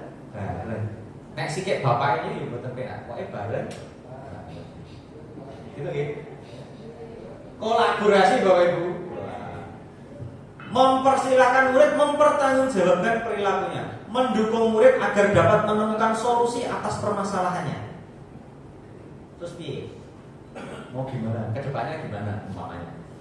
Kemudian berkolaborasi mana tadi? Penekanan bukan pada kemampuan membuat konsekuensi, namun berkolaborasi dengan murid bagaimana memperbaiki kesalahan yang ada. Nah, berkolaborasi untuk memperbaiki kesalahan. Seorang manajer akan berkata, apa yang kita yakini? Kembali ke keyakinan kelas yang sudah kita buat tadi di awal. Apa yang kita yakini? Kalau telat itu ya kurang baik, Pak. Berarti kembali ke keyakinan kelas. Anak bisa berpikir, bisa mengatakan seperti itu. Apa kamu meyakininya? Iyalah. Jika kamu meyakininya, apa kamu bersedia memperbaikinya? Jika kamu memperbaiki ini, hal ini menunjukkan apa tentang dirimu? Tanggung jawab belum kamu? Apa rencana kamu untuk memperbaiki ini? Ke depan, apa yang akan kamu lakukan? Nah, ini adalah posisi sebagai manajer. Tugas seorang manajer bukan mengatur perilaku seseorang, tetapi membimbing untuk dapat mengatur dirinya. Bukan untuk memisahkan murid dari kelompoknya, tetapi mengembalikan murid tersebut ke kelompoknya dengan lebih baik dan lebih kuat. Posisi. Ada sebuah video Bapak Ibu, nanti bisa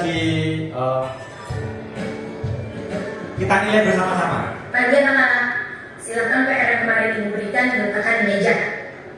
Atau kamu sudah mengerjakan belum? Belum mengerjakan saya, Bu. Kamu selalu ya nggak ngerjain PR. Sekarang kamu duduk di depan, lalu tulis. Saya berjanji tidak akan mengulangi lagi. Saya berjanji akan berusaha menjadi murid yang rajin belajar sampai pelajaran saya selesai. Adakah Bapak Ibu? Semoga tidak ada. Pagi anak-anak, hari ini ada tugas ya.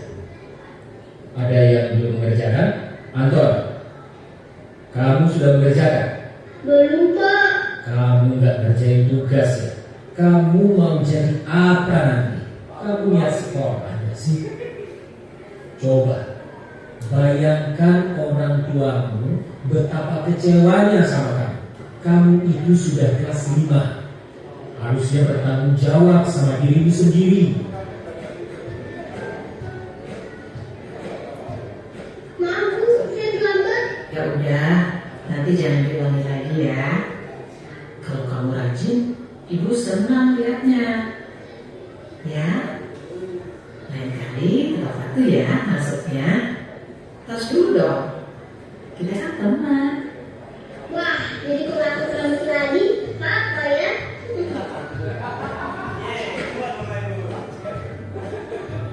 Kamu kok gak pakai baju olahraga?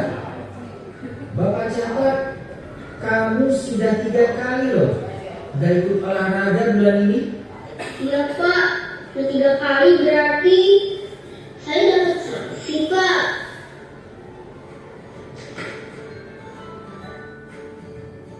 Ini, Bu, saya mengumpulkan tugas.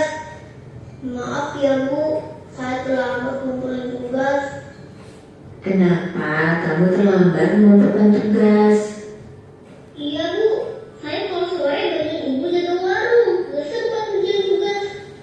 Kira-kira nih, apa yang bisa kamu perbaiki supaya kamu bisa mengerjakan tugas tepat waktu? Coba, kapan biasanya kamu membantu ibu jualan? Setiap Senin sampai jam 8 malam, Bu. Bagaimana kalau kamu membuat jadwal? Kapan kamu akan mengerjakan tugas? Oh gitu ya, Bu. Saya coba deh, Bu. Terima kasih, Bu.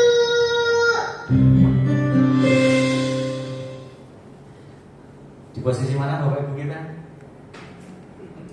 Gara-gara kan benar-benar ini. Yang terakhir kayaknya, yang paling baik yang terakhir Bapak Ibu. Mohon maaf, bukannya di sini saya menghakimi tidak, tetapi mari kita saling merefleksikan diri kita.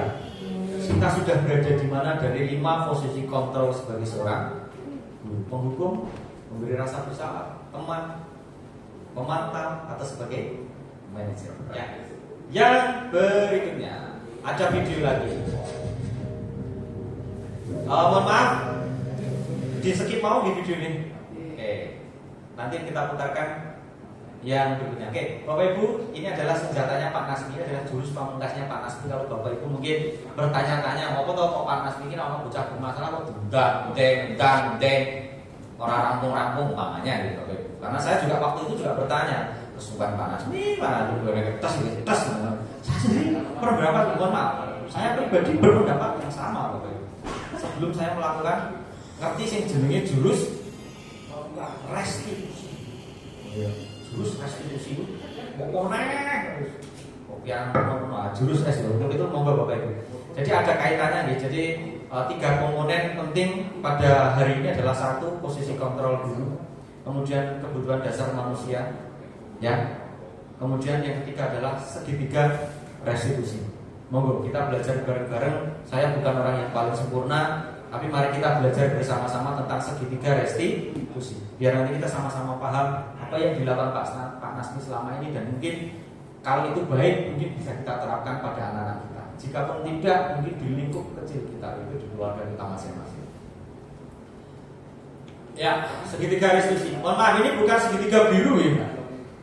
Merek tepung ini segitiga biru. Ini tepung gantung ya. Bapak ini. Oke, apa itu segitiga restitusi? Suatu proses dialog yang dijalankan oleh guru agar dapat menghasilkan murid yang mandiri dan bertanggung jawab. Mandiri dan bertanggung jawab. Nah, segitiga restitusi, tahapan segitiga restitusi. Kemarin itu saya dengan teman saya yang belakang itu sempat ngobrol. Gimana ini? Ternyata dia sudah melaksanakan restitusi. Setelah tak tunjukkan PPT iki lho, Bro. Ini melakukan ini, Bu. Berarti saya tak lakukan itu benar ya? Harus benar. Lanjutkan saja. Itu teman saya yang belakang itu sudah menerapkan. Alhamdulillah. Di lingkup kecil walaupun itu keluarganya sendiri. Oke. Pertama, ada menstabilkan identitas, validasi tindakan yang salah, dan yang ketiga adalah menanyakan keyakinan. Kita ulas satu-satu Bapak Ibu. Ya, menstabilkan identitas. Jadi ketika ada anak yang bermasalah datang kepada kita, maka yang pertama kita lakukan adalah menstabilkan identitas. Apa yang dimaksud? Berdasarkan prinsip membuat kesalahan adalah bagian dari prinsip pembelajaran. Karena setiap kesalahan itu adalah proses dari pembelajaran. Sekali lagi, tidak usah diterapkan mentah-mentah seperti apa yang ada di teori. Mungkin kalau untuk kita tingkatan SMK ada sedikit modifikasi. Contoh, pertanyaan-pertanyaan yang mungkin bisa kita sampaikan. Ini hanya contoh nih Bapak Ibu. Tapi prinsipnya adalah menstabilkan identitas. Pertama, berbuat salah itu wajar. Jadi mungkin untuk menstabilkan, bisa kita mengatakan bahwasanya tidak apa-apa, berbuat salah itu wajar. Semua manusia pasti mengalami kesalahan. Tapi itu untuk kasus-kasus yang tertentu. Nah, misalnya kasusnya kan baca uang, masa Pak Iji harus ngomong apa boleh, Bapak itu tahu Bapak salah. Ya jangan, kalau itu tidak bisa ditolerir. Gitu. Jadi ada kasus-kasus tertentu, misalkan kayak bolos, tak kira Bapak Ibu ini selama sekolah itu mungkin pernah bolos bisa 2 kali 2 kali. Lu tahu, istimewa sekali. Yes, alhamdulillah. Oke, kedua, tidak ada manusia yang sempurna. Kita menstabilkan identitas dengan mengatakan tidak apa-apa. Memang kita itu bukan manusia yang sempurna. Nabi Adam aja sempurna, pemenangnya diri. Tapi bukan menekankan pada itu saja, Bro. Ada pertanyaan-pertanyaan lanjutan lagi. Misalkan, saya juga pernah melakukan kesalahan seperti itu. Umpama kita bisa menyelesaikan ini. Bapak atau ibu tidak tertarik mencari siapa yang salah. Nah ini Bapak Ibu. Kadang-kadang anak kan takut karena dia arep dihukum, kon cerita wedi. Maka kita membuka pertanyaan dengan apa? Kalimat seperti ini. Bapak tidak tertarik mencari siapa yang salah, nah. Tapi Bapak ingin mencari solusi dari permasalahan ini. Gitu. Karena kita bukan penghukum Bapak Ibu. Kita nggak butuh siapa yang salah. Tapi yang kita butuhkan apa? Menyelesaikan masalah. Entah yang salah kamu, temanmu atau siapa. Ya yang penting masalah kita selesai. Oke, yang berikutnya adalah kamu berhak merasa begitu. Kalau diantel ya Pak, kata antel genti. Umpamanya ini, kayak tadi ada yang gelut katanya tadi. Nah, apakah kamu sedang menjadi teman yang baik buat dirimu sendiri? Nah, ini kita stabilkan identitasnya Bapak Ibu. Jadi ada teknik-teknik tersendiri. Bagaimana kita menanyai kepada anak-anak? Kita ajak ngobrol dulu. Kalau bahasa teman saya di belakang itu sebenarnya kayak Dewi sama login dulu dengan anak-anak. Kita bisa login dulu. Kalau kita bisa login kepada anak-anak, enak kita ceritain. Tapi kalau dari awal ngomong orang wah, tobat itu nanti. Itu pintunya sudah tertutup rapat. Ini nyolong ya. Nah, seperti dia jawab. Itu jawabnya mesti ngapusin. Maka bagaimana? Kita login dulu. Jadi semua orang itu pasti melakukan kesalahan. Nyolong umpamane, bolos umpamane, ya wajar manusia. Nah, tapi setelah itu harus ada kalimat lain. Orang yang bukan hanya wajar retrok lah, nanti salah terima. Gitu. Kita login dulu, tapi jangan terlalu friendly dan jangan terlalu masuk. Kalau terlalu masuk, wah, ini. Kemudian yang kedua, validasi tindakan yang salah. Berdasarkan prinsip, setiap perilaku berupaya menemukan suatu kebutuhan tertentu. Contoh pertanyaannya, padahal kamu bisa melakukan yang lebih buruk dari ini ya. Kamu pasti punya alasan mengapa kamu melakukan hal itu. Kamu patut bangga pada dirimu sendiri karena kamu telah melindungi sesuatu yang penting bagi kamu. Umpamanya ini gelut, umpamanya kasus. Kamu boleh mempertanyakan sikap itu, tapi kamu harus menambahkan sikap yang baru. Validasi tindakan, divalidasi. Tadi kita menstabilkan dulu. Loh, anak sudah login, sudah enak nih kita ajak cerita. Kalau sudah kita enak ajak cerita, kita masuk tahap berikutnya, yaitu memvalidasi tindakan. Iya, kalau ngomong ini. Aku iso atau berbuat tidak, nah, dan lain sebagainya. Kita memvalidasi tindakan. Jadi orang kudu gebrak meja.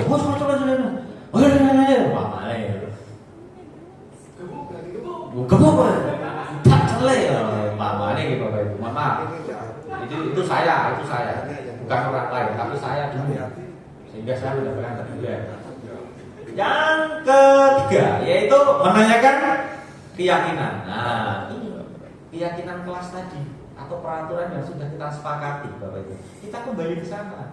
Kitab sucinya apa? Oh, keyakinan kelas, sesuatu yang sudah kita sepakati. Apa yang kita percaya sebagai kelas atau keluarga? Peraturannya seperti apa, Li? Umpamanya, apa nilai-nilai umum yang telah kita sepakati? Apakah kita sudah menghargai satu sama lain? Gitu umpamanya. Apa bayangan kita tentang kelas yang ideal? Seperti apa gambaran perilaku yang ideal menurut kamu? Umpamanya anak yang bolos. Terus kita tanya, terus murid yang ideal itu gimana? Apakah yang bolosan? Apa sih cara berpikir? Ya tidak Pak. Nah, lantas kenapa kamu melakukan itu? Kita interogasi pertanyaan-pertanyaan itu. Oke, kedepannya kamu ingin menjadi seperti apa? Apa yang akan kamu lakukan kedepannya? Lanjut, berikutnya gimana? Ya, sebenarnya ini Bapak Ibu mungkin sudah sampai dengan tahap segitiga restitusi. Hanya saja mungkin ada beberapa poin yang terlewatkan. Dan mungkin susunannya juga secara acak. Gak apa-apa Bapak Ibu. Yang penting kita terus untuk menggali potensi dan kemampuan kita. Ayo kita gali peserta didik kita. Kita yakini bahwa peserta didik kita adalah apa ya? Investasi kita. Gitu. Ya. Maaf ya, ada sebuah video lagi, terakhir video.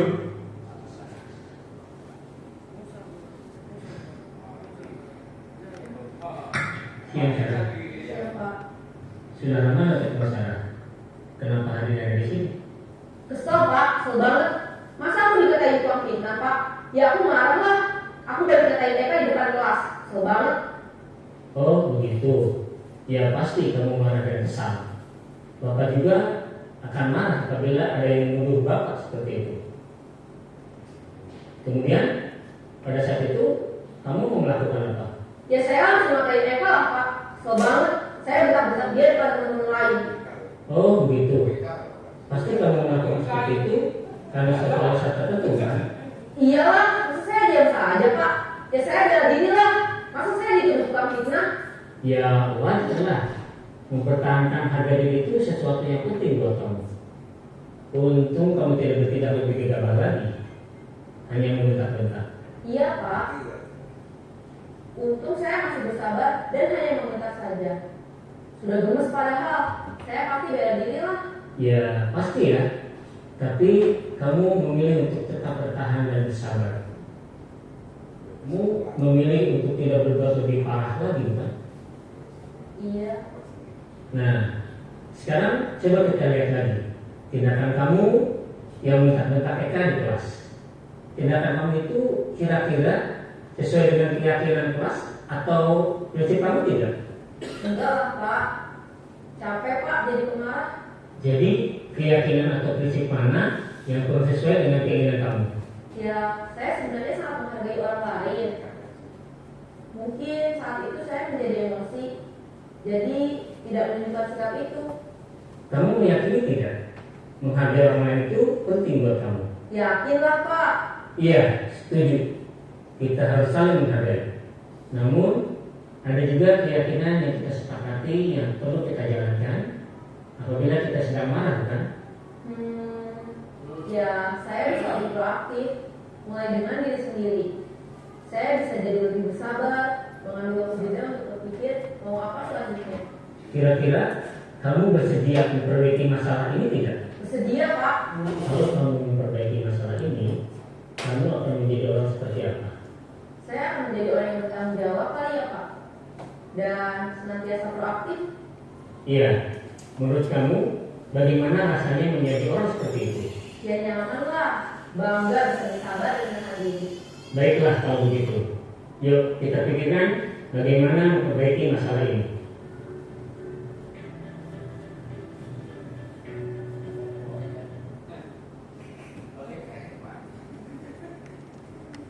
Oke Bapak Ibu, bagaimana sampai saat ini? Apakah Bapak Ibu sudah terbayang-bayang atau malah tambah blok? Atau malah potoi 11 umpamanya. Ya, memang Bapak Ibu kita butuh proses. Ya, yang pada akhirnya sampai pada tahap terakhir Bapak Ibu bahwasanya akan ada harga yang harus dibayar terhadap apa yang kita lakukan atau kita peroleh, yaitu waktu. Namun jika kita tidak melakukan apapun, berarti kita menyia-nyiakan sisa waktu kita untuk berbuat sesuatu yang baik. Mohon maaf, segitiga restitusi itu nggak bisa dilaksanakan hanya 1 kali pertemuan. Nggak bisa dilaksanakan hanya 6 menit, setengah jam. Tetapi kita mengorbankan waktu.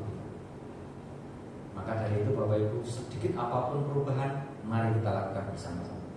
Jika hari ini mungkin Bapak Ibu belum paham, mari kita saling berkolaborasi. Kita belajar bareng.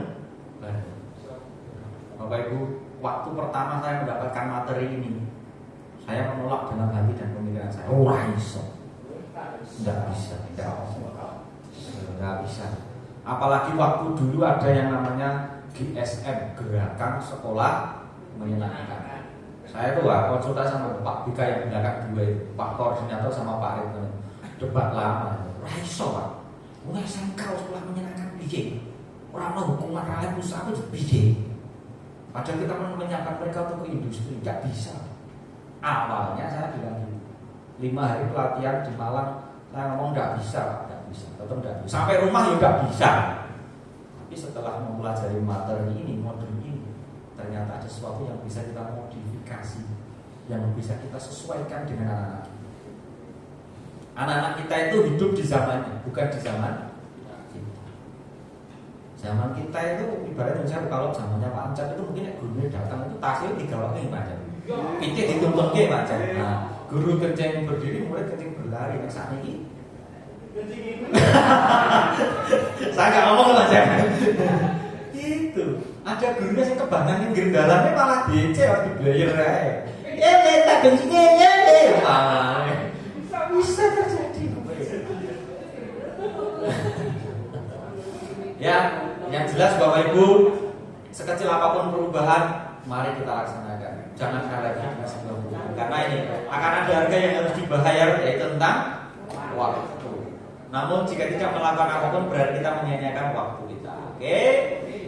Membiasakan budaya positif di lingkungan sekitar kita seperti menulis di atas batu, walaupun sulit, namun akan tetap membekas. Budaya positif. Sekarang kita melaksanakan, belum tentu sekarang kita memperoleh, tetapi bisa 4 tahun, 5 tahun yang akan datang. Begitu Bapak Ibu, kalau menulis di atas air lah pena tulet. Tapi hilang. Itu adalah hukuman. Tapi kalau seperti ini, ya, inilah yang akan membekas. Oke. Yang selanjutnya, pertanyaannya, maaf Bapak, mari kita merenungkan sambil nanti di jalan, di rumah nanti malam, ya kita merenung sejenak sebelum tidur. Kita membayangkan kita itu siapa kita dalam materi yang sudah kita sampaikan. Ya, sudahkah kita menerapkan restitusi dalam kasus-kasus yang terjadi pada anak-anak kita ataupun keluarga kita minimal? Mohon maaf, kalau saya itu ngomongnya keluarga kita dulu lah. Kalau kita belum bisa ke anak-anak kita yang ada di sekolah, minimal kita keluarga dulu. Sudahkah kita menerapkan restitusi ini Bapak Ibu?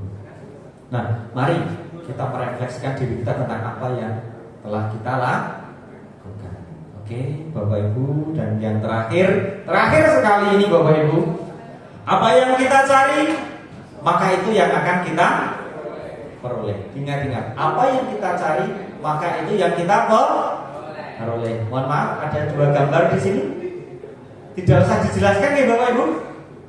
Oke, sesuai dengan kata-kata di awal tadi, apa yang kita cari, maka apa yang kita peroleh. Ilustrasinya adalah seperti ini. Monggo nanti dicerna masing-masing. Seperti apa yang kita harapkan, maka seperti itu yang kita peroleh. Bapak Ibu, mohon maaf sekali lagi, terima kasih atas waktu yang diberikan kepada saya.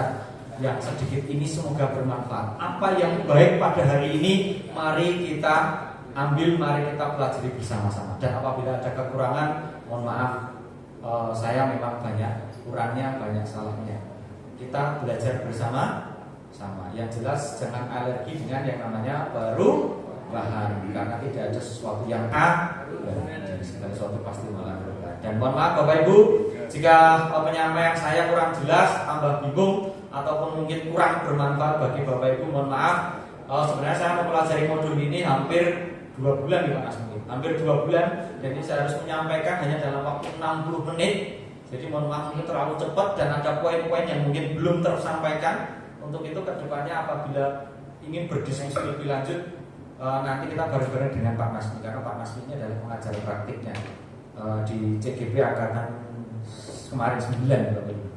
G9, yang 10 skip, kemudian sekarang yang 11. Kalau praktek baik ini bermanfaat untuk kita, ayo kita lakukan bersama-sama. Kok dilalah ini tidak sesuai dengan harapan kita atau dengan anak-anak kita modifikasi bareng-bareng. Jadi dalam kurang-kurang lakon namanya, pokoknya bagaimana kita mendidik anak-anak kita, mengarahkan anak-anak kita. Yang jelas kalau kita benar-benar melaksanakan ini, akan ada sesuatu yang harus kita bayar, yaitu adalah waktu. Cukup sekian Bapak Ibu dari saya. Mohon maaf bila banyak salah dan kurangnya, menyita waktu kepulangannya, dan kami ucapkan terima kasih kepada Bapak Ibu yang ikut berpartisipasi hingga sore hari ini. Terima kasih. Saya akhiri. Wassalamualaikum warahmatullahi wabarakatuh. Waktu selanjutnya. Terima kasih kami haturkan kepada Bapak Abdul SPD yang telah memimpin diskusi pada sore hari ini. Baik Bapak Ibu, acara selanjutnya kami buka sesi pertanyaan atau tanggapan Mungkin ada Bapak Ibu yang ingin menyampaikan pertanyaan atau tanggapan, dipersilahkan.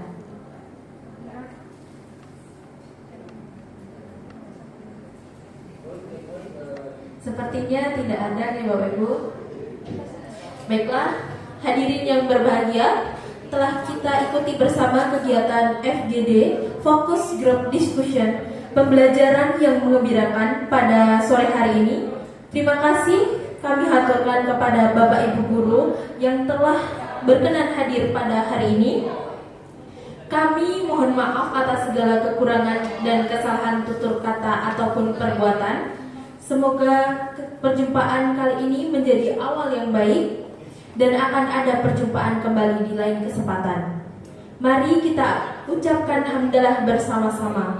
Alhamdulillahirabbil alamin. Sebelum saya tutup, bolehkah saya berpantun? Kalau Bapak Ibu Guru dibantu bilang cakep. Beli jadah bersama putri. Jangan lupa mampir ke Karangwungu. Saya Aisyah Hanum Kinanti selaku MC pamit undur diri. Wassalamualaikum warahmatullahi wabarakatuh.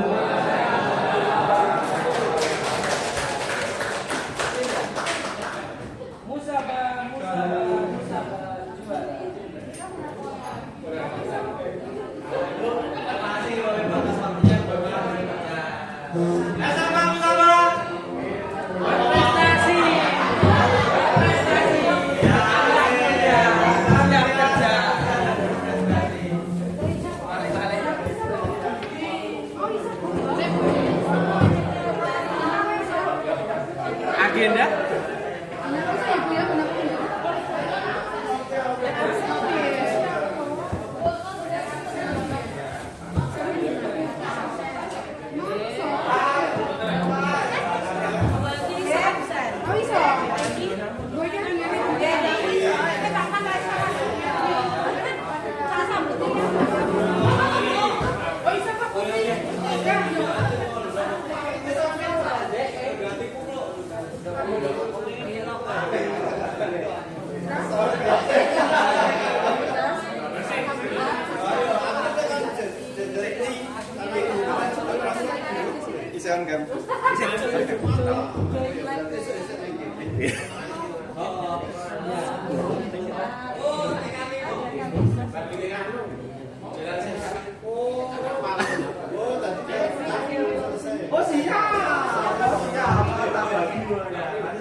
Oh iya.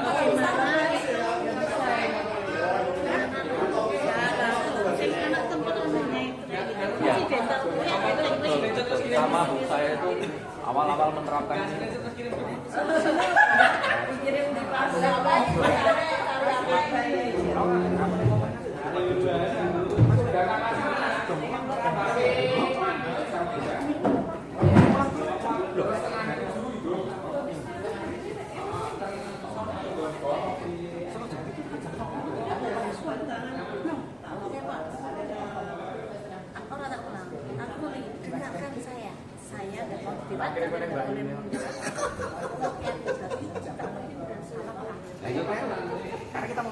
Ayo pergi.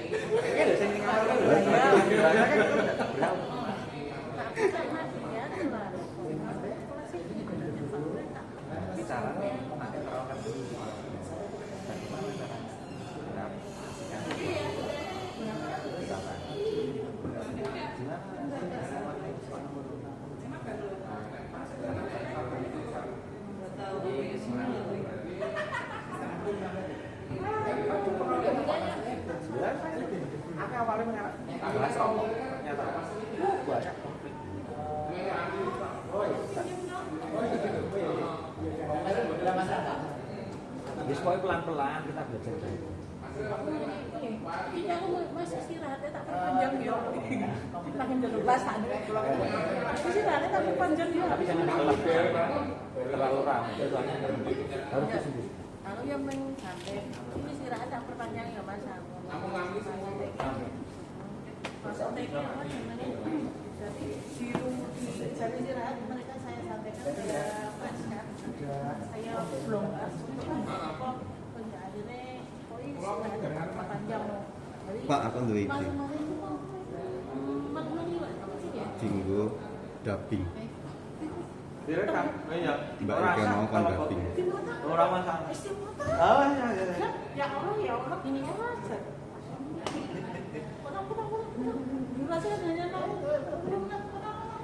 Bu Ani terima kasih sudah difasilitasi. Pokoknya terima kasih. Semoga manfaat buat semuanya. Sudah deh. Siap. Sudah deh. Kasih kayak mantap. Kata-katanya kanggo kabeh. Ini kalimat ini apa sih gambarnya? Aku rawani sing tasar iki lho. Kata-katanya. Wah, frontal banget ini. Gambarnya gambarnya aman loh. Abdullah yang belum sehat. Oke. Mbak, sudah. Oh, baru. Kamu kok lahir terus. Cut ya. Oh, cut. Iya. Bisa. Arep nambahi kata-kata ra. Arep nambahi kata-kata ra. Jos. Bapak Ibu SMK Muhammadiyah 1 Bantul, kami mengucapkan terima kasih atas kesempatannya, waktunya.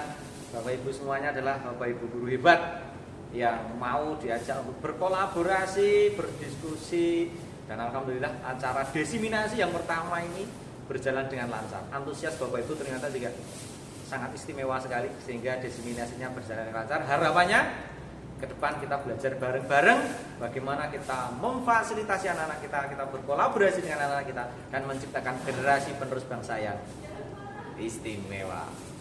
Assalamualaikum warahmatullahi wabarakatuh.